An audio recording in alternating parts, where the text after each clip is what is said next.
इस स्थिति में पहुंचाएंगे कि आने वाले समय में फिर वह उसके खानदान का कोई व्यक्ति सेवा में, शासकीय सेवा में या किसी इस प्रकार के आयोग में आने का फिर साहस नहीं कर पाएगा।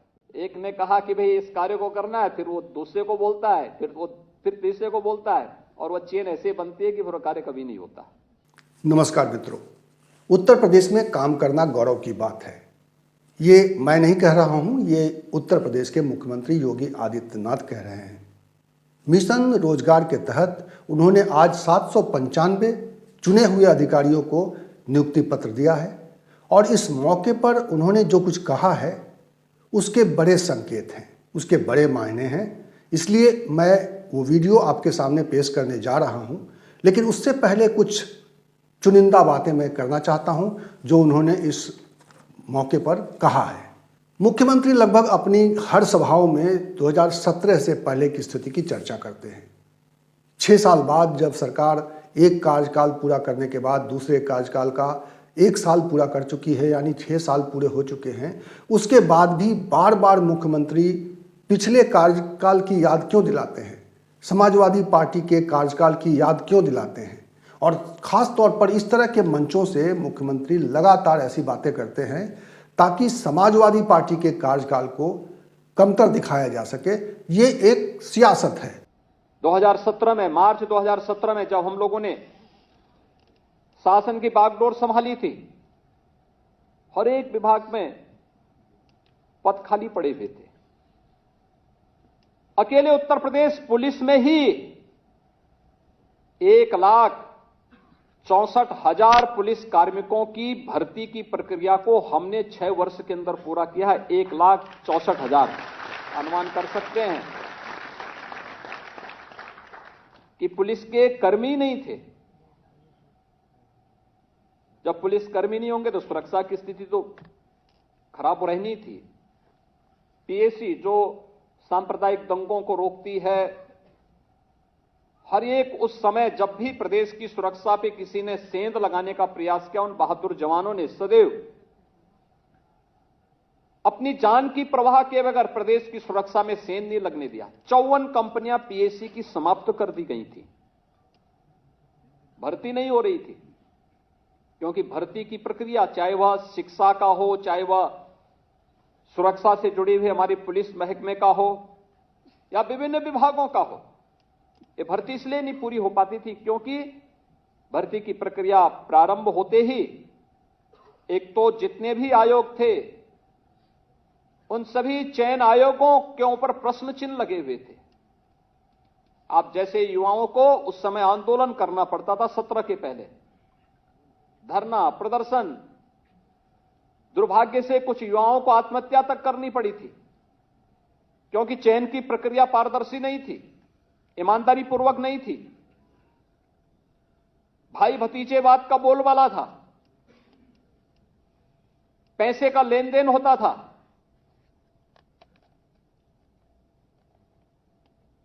कुछ लोगों के घरों से सूची बन करके जाती थी। जो योग्य लोग नहीं थे उन्हें आयोगों का अध्यक्ष बनाया गया था।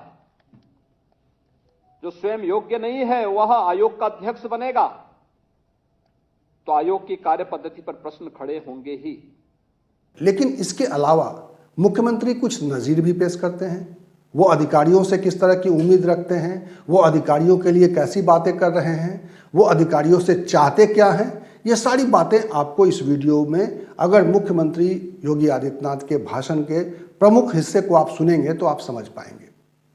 लेकिन इसके साथ ही मैं ये भी बताना चाहता हूं कि मुख्यमंत्री ने कुछ चीज़ों की, कुछ बातों की चर्चा की है।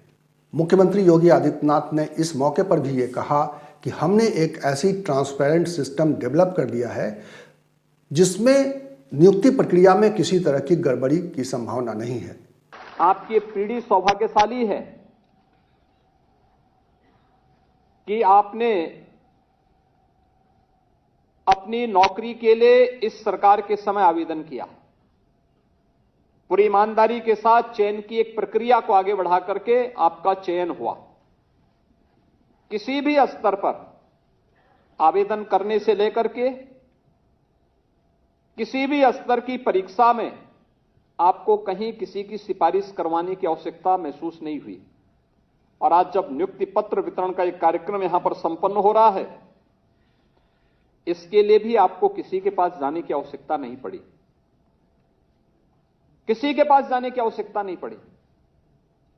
नियुक्ति विभाग ने आपको कॉल किया, आप यहां पर आए, आपको यहां पर नियुक्ति पत्र वितरित भी हो रहे हैं। आज से आप उत्तर प्रदेश सरकार के उन संबंधित विभागों के एक पार्ट बन गए। विभाग भी उसी प्रक्रिया के साथ आपको अपना हिस्सा बना करके आपकी सेवाओं को लेगा। लेकिन जब शासन की नियत में ही खोट हो, शासन की नियत ही जब दुराग्रह से प्रेरित हो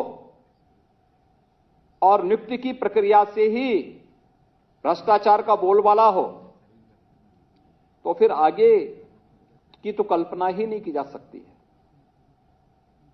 एक समय सीमा के अंदर आपके चयन की प्रक्रिया को पूरा किया गया। मुख्यमंत्री ने इस मौके पर और भी बहुत कुछ कहा है, उसे आप इस वीडियो में सुन पाएंगे। लेकिन मैं चाहता हूं कि आप इस वीडियो को सुनने के बाद आप बताएं कि मुख्यमंत्री ने जो बातें कही है, मुख्यमंत्री ने जो दावा किया है, मुख्यमंत्री ने जो कहा है कि हमने नियुक्ति प्रक्रिया में पूरी तरह पारदर्शिता ला दी है, उसमें आप कितना यकीन करते हैं, उससे आप कितना इत्तेफाक रखते हैं, कितने सहमत हैं। क्योंकि इस वीडियो का पर्पस ही यही है कि इस तरह के सवालों पर लोगों के बीच में एक चर्चा की जाए कि मुख्यमंत्री या इस तरह के सरकारी कार्यक्रमों में सरकार की ओर से या सरकारी पक्ष की ओर से या सत्ताधारी पार्टी के नेताओं की ओर से जो दावे किए जाते हैं वो कितने सही हैं और ज़मीन पर क्या हालात हैं। अगर इसको हम एक कंपैरिजन नहीं करेंगे तो स्थितियों में सुधार नहीं आएगा। क्योंकि वैसे भी अब मीडिया समाप्त हो चुका है, इस तरह की बातें रिपोर्ट में नहीं आ रही हैं, इस तरह की बातें चर्चा में नहीं आ रही हैं कि ज़मीन पर किस तरह के हालात हैं। तो इसका एक अगर आकलन करना चाहते हैं आप, तो इसका एकमात्र उपाय यही है कि सोशल मीडिया पर, इस तरह के प्लेटफॉर्म पर इस तरह के सवालों को रखा जाए, इस पर चर्चा की जाए और उस चर्चा के आधार पर सरकार को आईना दिखाने की कोशिश की जाए कि सच्चाई ये है, आपके दावे चाहे जो हों, असल सच्चाई ये है।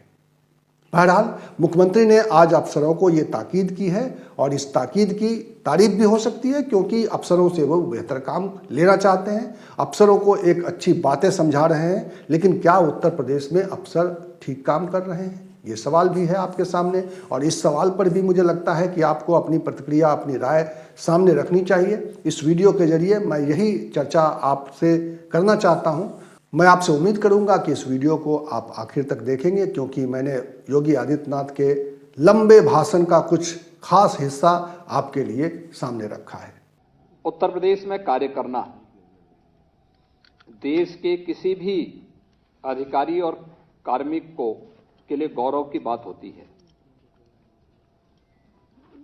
ये मान्यता है कि जिस अधिकारी और जिस कर्मचारी ने उत्तर प्रदेश के अंदर कार्य किया और यहां पर ईमानदारी के साथ अपने कर्तव्यों का निर्वहन किया, वह देश और दुनिया के अंदर कहीं भी सफलता के नए झंडे गाड़ सकता है। ये उत्तर प्रदेश की प्रशासनिक तबके के बारे में और यहां कार्य करने वाले कार्मिकों के बारे में यह धारणा है। सामने पूरी पारदर्शी तरीके के साथ अपनी कार्य पद्धति के माध्यम से कुछ मूल्यों और आदर्शों की स्थापना करके अन्य लोगों को उस दिशा में प्रेरित करना एक बड़ा दायित्व है।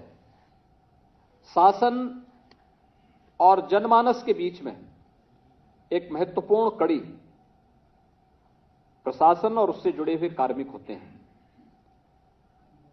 जितनी तत्परता और ईमानदारी के साथ यह सेतु का कार्य करते हुए अपने कर्तव्यों का निर्वहन करे, शासन की छवि आम जनमानस के सामने उतनी ही अच्छी होती है और शासन की योजनाओं का लाभ आम जनमानस को उतनी ही तत्परता के साथ, उतनी ही पारदर्शी तरीके के साथ मिलता हुआ दिखाई देता है। और मुझे कहने में कोई संकोच नहीं कि विगत 6 वर्ष के अंदर हमारी प्रशासनिक टीम ने शासन के साथ, जनप्रतिनिधियों के साथ मिलकर के केंद्र और राज्य शासन की योजनाओं का 100% लाभ आम जनमानस तक पहुंचाने का कार्य किया है। आज इसके परिणाम भी देखने को मिलते हैं। आज उत्तर प्रदेश के बारे में लोगों की धारणा ही बदली है। शासन और प्रशासन मिलकर के जैसा कार्य करेगा उस प्रकार की धारणा आम जनमानस की भी, और आम जनमानस की अगर धारणा बदली है तो देश और दुनिया की धारणा बदलने में कोई देर नहीं लगती है। उत्तर प्रदेश आज उसका उदाहरण है। और पिछले 6 वर्ष के अंदर आपने देखा होगा किस पारदर्शी तरीके के साथ, क्योंकि हम लोगों ने पहले ही दिन इस बात को कह दिया था जब विभिन्न आयोगों के साथ मेरी बैठक हुई थी। मैंने इस बात को कहा था, मैंने कहा अगर यूपी के किसी नौजवान के साथ कोई भेदभाव हुआ, उसके जीवन के साथ खिलवाड़ हुआ, तो याद करना खिलवाड़ करने वाला अपनी पूरी जीवन फिर जेल के अंदर सड़ाएगा और जेल के अंदर हम उसे इस स्थिति में पहुंचाएंगे कि आने वाले समय में फिर वह उसके खानदान का कोई व्यक्ति सेवा में, शासकीय सेवा में या किसी इस प्रकार के आयोग में आने का फिर साहस नहीं कर पाएगा। और उस समय जब कार्रवाई प्रारंभ हुई, आज आप देखते होंगे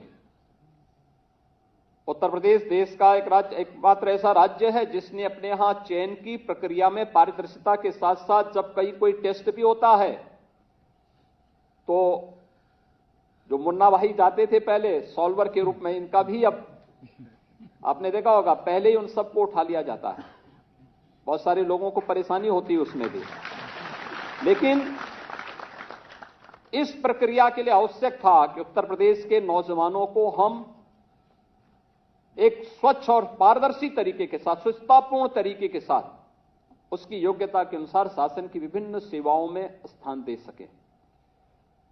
जो उत्तर प्रदेश का नौजवान पहले अपनी पहचान के संकट से गुजर रहा था, उसकी इच्छा होती थी हम भी यहां कार्य करें, या देश के नौजवान के मन में एक भाव आता था हम भी यहां कार्य करें, लेकिन उसका चयन नहीं होता था, उसके साथ भेदभाव होता था।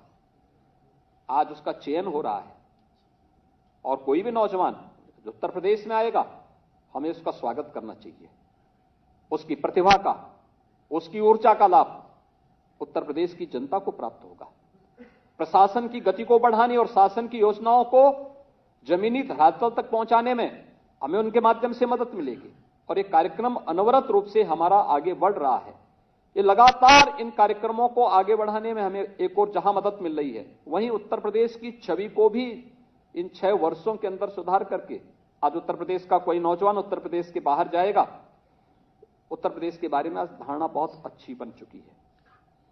अब कोई उत्तर प्रदेश पर प्रश्न नहीं खड़ा कर सकता, क्योंकि यहां की कार्य पद्धति ने उन सभी प्रश्नों का उत्तर दे दिया है और उत्तर प्रदेश आज विकास की एक नई ऊंचाई की ओर प्राप्त कर रहा है। आज जब यहां पर हम बैठे हैं, आप देख सकते हैं हमारे 2 अधिकारी यहां मंच पर हैं।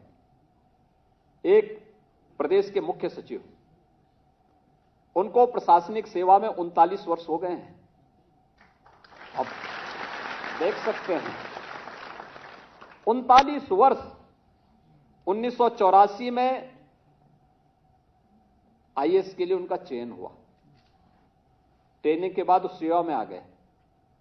राज्य और भारत सरकार की सेवा करते करते 39 वर्षों से वे लगातार कार्य कर रहे हैं। आज प्रशासनिक सेवा के सर्वोच्च पद पर बैठे हैं।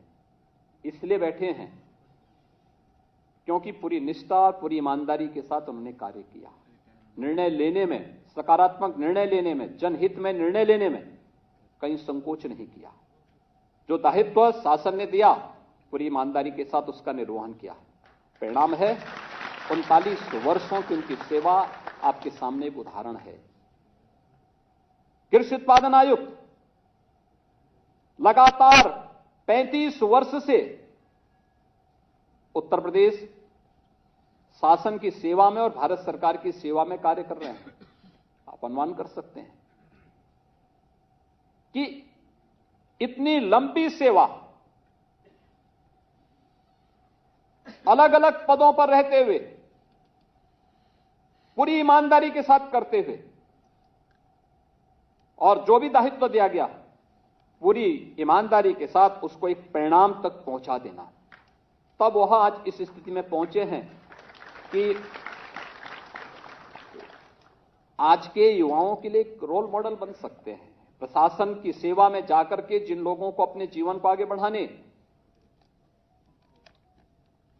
के लिए एक अवसर होता है, और कौन ऐसा अभिभावक होगा जो न चाहता हो कि मेरे परिवार का लड़का, मेरे परिवार की लड़की, हमारी बेटी या हमारा बेटा यह किसी अच्छी सेवा में जाकर के न केवल घर परिवार की बल्कि समाज की सेवा भी करे। कौन नहीं चाहता होगा, हर व्यक्ति चाहता होगा। और उन स्थितियों में उनके लिए अधिकारी एक रोल मॉडल हैं जिनके सामने ये बताया जा सकता है कि हां, और यहां पर बैठे हमारे तमाम प्रशासनिक अधिकारी, किसी को 34 वर्ष हो गया, किसी को 33 वर्ष हो गया, किसी को 32 वर्ष से लगातार अपने फील्ड में कार्य करते हुए अच्छे कैरियर के साथ अलग अलग जिले में, जिला, उप जिला, वहां पर ज्वाइंट मजिस्ट्रेट के रूप में, फिर सीडीओ के रूप में, कुछ लोगों को नगर आयुक्त के रूप में या फिर उपाध्यक्ष विकास प्राधिकरणों के रूप में कार्य करते हुए, फिर मंडलायुक्त के रूप में कार्य करते हुए, जिलाधिकारी और मंडलायुक्त के रूप में कार्य करते हुए, प्रदेश और भारत सरकार के विभिन्न विभागों में कार्य करते हुए आज कोई प्रमुख सचिव है, कोई अपर मुख्य सचिव है, अलग अलग पदों पर कार्य कर रहे हैं। व्यक्ति तभी आगे बढ़ पाता है जब उसकी नीयत साफ हो, कार्य करने का एक जज्बा हो, पूरी ईमानदारी को जीवन का हिस्सा बना करके जब वह आगे बढ़ना चाहता है तो फिर सफलता उसके साथ साथ साथ चलती है। और यही आपके सामने भी है। आपको भी यही करना है। आपको भी एक लंबी दूरी तय करनी है, और ये लंबी दूरी तभी आप तय कर पाएंगे जब पूरी ईमानदारी और निष्ठा के साथ पहले दिन से तय करें। उत्तर प्रदेश शासन का हिस्सा हम बने हैं, प्रशासन का हिस्सा बने हैं। जहां मुझे नियुक्ति मिलेगी मैं वहां जाकर के ईमानदारी के साथ कार्य करूंगा या कार्य करूंगी। मुझे ट्रांसफर पोस्टिंग की कोई सिफारिश नहीं करानी। जहां मुझे शासन भेजेगा, आपकी कार्य पद्धति आपको किसी भी जगह पर सेवा करने का एक अवसर देगी, और जो कार्य सौंपा जाए पूरी ईमानदारी के साथ। अगर आपको आपके बॉस ने कहा कि इस कार्य को करना है तो उस कार्य को आपको ही करना है। ऐसा नहीं कि आप फिर अपने अधीनस्थ किसी को जिम्मेदारी सौंपे। अक्सर होता है यह कि एक ने कहा कि भाई इस कार्य को करना है, फिर वो दूसरे को बोलता है, फिर तीसरे को बोलता है, और वह चेन ऐसे बनती है कि फिर कार्य कभी नहीं होता। जिसको सौंपा जाए वही उस कार्य के परिणाम को लेकर के जवाबदेही भी बने। कार्य की पद्धति में सफलता के लिए, परिणाम तक पहुंचाने के लिए उसको एक ऑनरशिप चाहिए। कोई व्यक्ति ऑन करे कि हां मैं इसकी जिम्मेदारी ले रहा हूं, मैं इसको पूरा करूंगा। इस वीडियो में इतना ही। इसी तरह की चर्चा के साथ, इसी तरह के विमर्श और इसी तरह के सवाल के साथ मैं आपको मिलूंगा अगले वीडियो में। तब तक के लिए नमस्कार।